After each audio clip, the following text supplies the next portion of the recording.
Hey guys, Colby here. Welcome back to Watcher of Realms. We have the black market here, the Dwarven Association. I wanted to just make a quick video going over the different decisions we have to make every single day in here. I'll give you guys my thoughts on this one, on how you progress from just starting out the game and getting into mid-game and probably end-game when you're thinking about here and this spot, the Dwarven Association. So how this works out is that as you progress through the game, the market actually upgrades, and the way that it upgrades is through what I found mostly through the gear. Okay, because the gear here, initially you will not see any legendary items. Like the first day you're playing, you won't see any legendary items here, and as you play through, those items will slowly start appearing, and eventually you will also get mythic items. And the items do have some value when you first start out, especially when you're really gearing the first 2 days. You're gearing your characters, you don't have enough of opportunity to farm the gear rate and get some good gear pieces rolling, so you might as well just buy them here and there, especially the epic ones. But as you progress, you'll find that the use of all that gold really diminishes, and you really should be saving it instead and maybe buying the legendary ones when they are on offer, ranging from 25 to 20%. I've never seen gear on 40%, but that might just be luck, because these offers and the percentages they have, they really vary. In terms of all the insignia, so these are the materials that you need for upgrading the promotion of your heroes, so how many stars they have on top of the actual stars that they have, so that the promotion actually plays a big role into the power of a character. I would say at the very first, again, couple of days, you will be buying every single one of the insignias that you see, but after you progress through, after a point where you are comfortably farming all the promotion rates, and especially at a good level, I'm not talking about the end game, but anything above 8 or 9, especially from 10, where you can also get the legendary extracts, you should be totally fine on ignoring all of the insignias. And I'm talking all of them, except for maybe sometimes you should be buying these ones, the blue ones, so that you're not forced to come back when you're leveling up a character. You're not forced to come back, go click on the promotion rate and go all the way, I believe it's stage 3. Yeah, stage 3, where you can actually farm that one and get some of these. Of course, these are not used that often, and like if you have a good amount, let's say over 50, you should be okay for the foreseeable future, and you won't even have to bother with buying it as you move forward. But you'll understand the value of the market anyway as you play through. It's not like it's something groundbreaking here. But I would say that the food heroes here on the top, especially when they're on offer, it's a pretty good way to save up some experience, but you're trading in, of course, gold, which is the biggest bottleneck in this game right here. So the black market, I would say, really catches you in terms of how much gold you'll be spending through these ones here. And of course the refreshes here, which I do every single day. I do the maximum refreshes for no gem cost. No, I'm not using gems to refresh them. So what I usually do is I buy these, right? I buy these, and then here, like, I see these for 2,500. This is not a bad decision to make right now, but I do have a lot of these. But anyway, I buy them just to keep in stock. I want to have always above 100, just to make sure, but I don't always buy them, as I mentioned in the past. And the gear, if any mythic gear now shows up, I kind of consider it, and it's basically me thinking, okay, should I spend my money, my gold that I've earned to roll on this gear here? Well, should I do it? Should I not?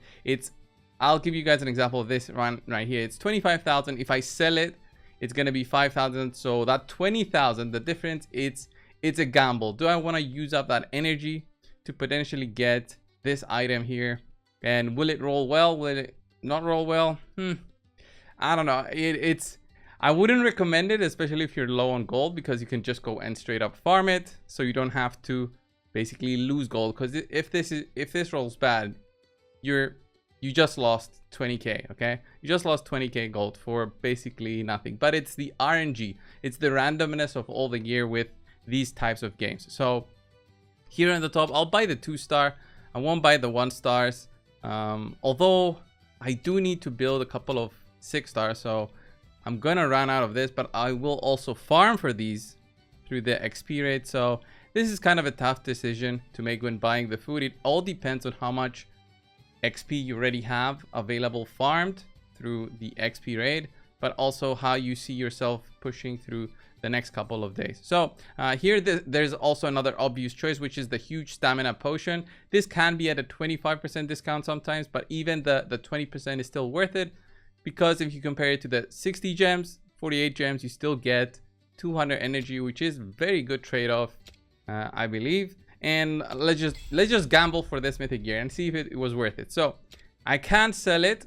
Yeah, it wasn't worth it. So I can't sell this afterwards for 5k. This is a flat defense, although it does have HP and defense bonus.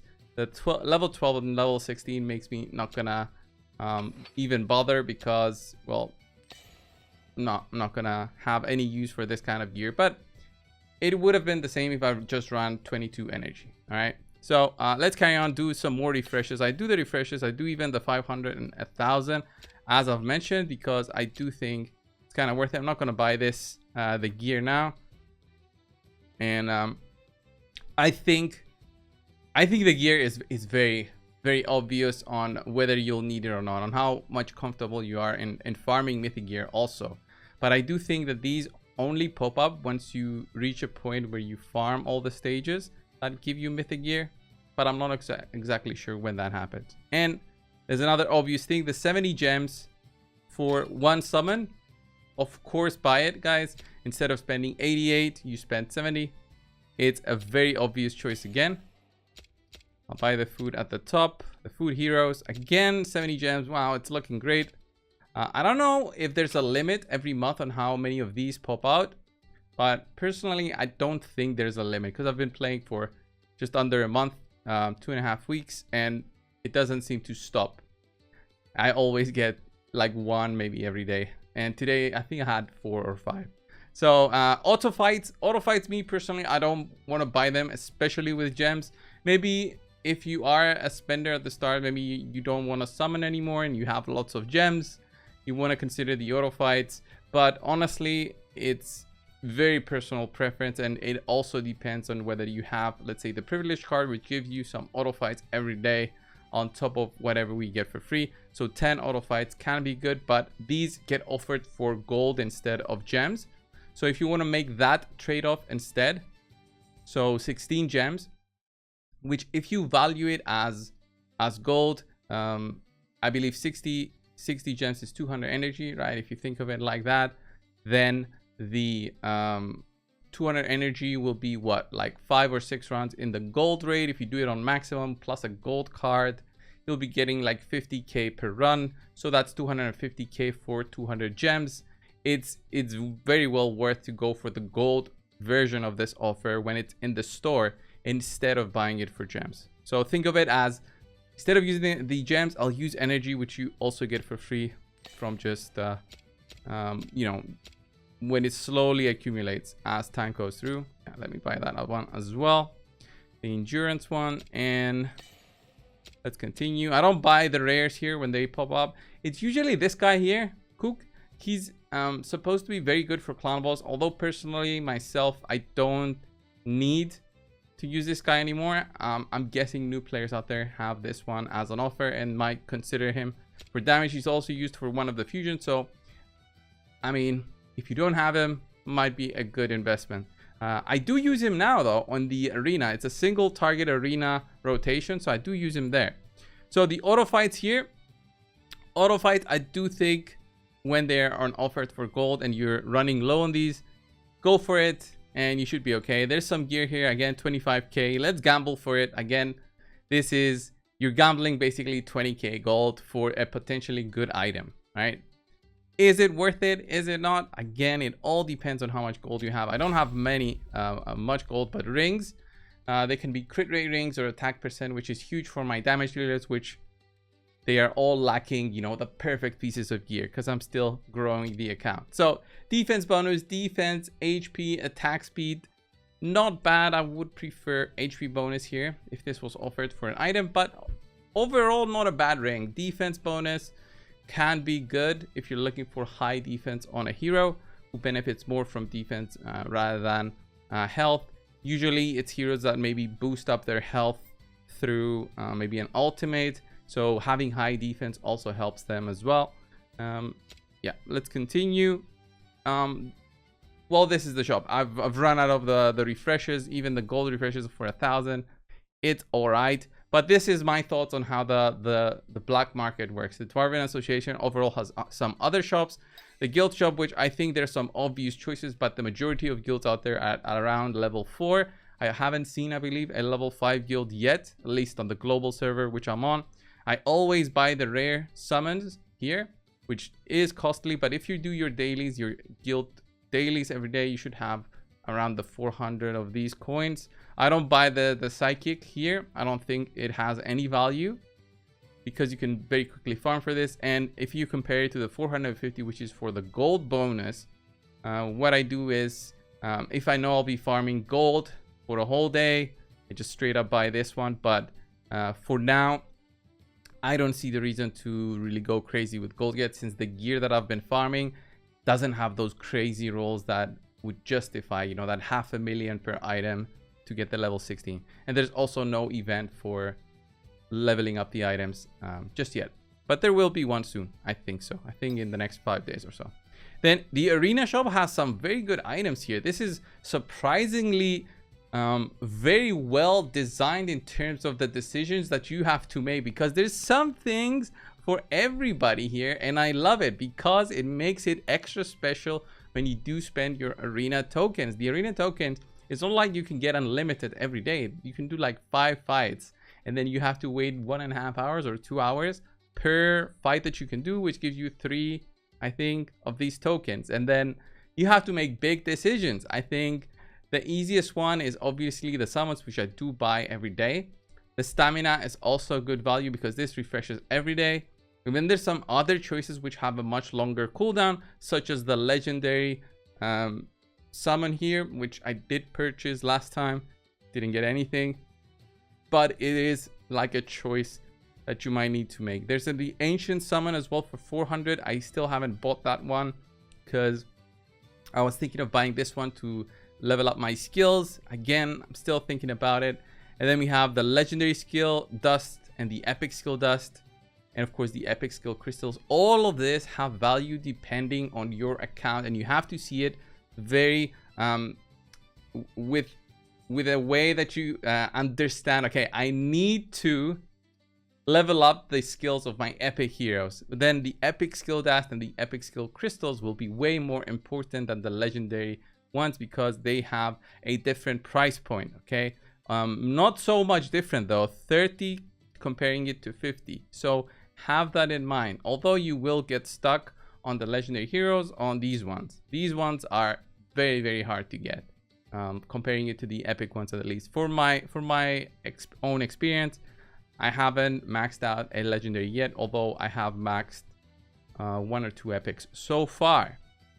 Mithril, I would say, is the least obvious in terms of buying this one. The XP bonus is also something that you won't need to buy so much, because you do get some XP bonuses here and there. There's multiple sources of XP bonuses throughout your gameplay, so I wouldn't feel like this is necessary. And then this one, the legendary artifact essence, which can be used to promote a legendary artifact. This can be used if you want to, but I still haven't found the reason to buy this one, which is because I use mythic artifacts. I want to be using mythic artifacts, so I believe this cannot be used on a mythic one. So I think this is like on the bottom of the list in terms of usefulness. And the same thing with mithril, which these mithrils are used for upgrading your artifacts. So until you have, I would say, mythic artifacts, you should only upgrade your artifacts when you have a storyline quest, or there's something in the game tells you go upgrade an artifact.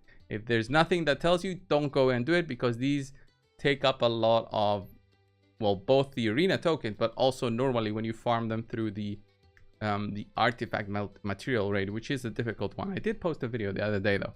So finally, the awakening shop. This is the least easily accessible for free to play. And then as we go low spend, medium spend, this becomes more and more useful. Okay, the reason for this is obvious. This is only because you had a dupe. You had a dupe hero.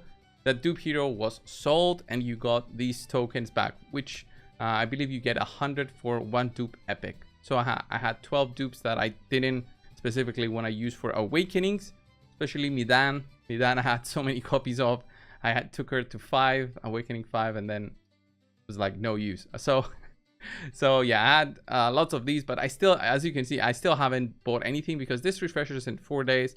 And it might give me a soulstone for an epic I can use. Let's say my Dolores, or maybe Olag, or somebody else that I can awaken through that one. But there's also this one as a good decision if I was looking to upgrade my skills for my legendaries. But I still think it's a little bit too expensive here. The legendary ones, there is very, very high doubt from myself that you'll be using up your legendaries for these. I doubt there's any accounts out there that really go for these, but there's also huge whales in these types of games, so there might be somebody out there that uses this, and I wonder if they can use the gold ones to buy the epic ones. I doubt it though. But from here I would prioritize a soulstone for a hero that you use, and then maybe the XP bonus is worth it. The rare hero one, if you are such a whale, you will very rarely be using a rare hero. Not all rare heroes can be awakened as well, so it's kind of weird. And the auto fights, these are not bad. 50 auto fights, it's quite a lot for 50, so you get 100 auto fights, which I can see myself using with a ton of energy, especially for the gold raid. Go crazy, get some gold going. This might be the most frequently bought one, especially because it costs basically one dupe epic. So yeah, that's it for the store, guys. There's nothing much to this one. Sometimes here in the store you will see the legendary extracts and the mythic extracts, which you use for promotion of a hero to get them to the next rank. Okay, do not buy, I repeat, do not buy them if they're with gold. You will not find a use for not with gold, with gems. But if you see them with gold, which I've seen in the comments of my videos when I've mentioned it in the past, if you see those for gold, I'm not talking about the legendary extracts, I'm talking about the mythic ones, right? If you see the mythic ones for gold, buy them, but it depends on how much gold. I don't know the exact price, but they're kind of rare, very RNG. I believe it's like a 10% drop rate, even on Extreme 2 of the promotion material raid. So have that in mind, because you will be farming for these anyway, so might consider maybe not wasting your gold or your gems for those mythic extracts. I don't have that many, I believe. Also, I can check through my storage and give you guys an idea. I have 4, which is used for one legendary hero, but I'm saving these for what am I saving these for? I think I'm saving these for Olag and Dolores, which are my next 6 stars that I want to be using, because I've been hearing crazy good things about Olag. Anyway, guys, this was the video about the Dwarven Association. These are my tips. There's no tricks really, so it's just gonna be a tips video about the Dwarven Association. The black market is the one you'll be going crazy with, the refreshes, especially having a look at it every hour when it does refresh. It's kind of cool. But the food here, the food heroes, also remind yourself that you will get a lot when you are farming the XP rate. So it's not just through here that you get to these guys. All right, this was the video, guys. Thank you all for watching. Subscribe if you haven't already. We've just passed the 500 subscriber mark. We're reaching into the 1,000 mark, which is what I need to get this channel going, get it monetized, and then maybe I can use the funds to put it back into the game and maybe get some more heroes, play them for you guys, since I've asked for test server access and they said no, we're not going to give you test server access. So might as well play with this account, trying to make any guides or videos about the game and how I'm learning the game as I'm progressing through, and as they are adding events for everybody in here. This was the video, guys. Thank you all. I'll see you in the next one. See ya.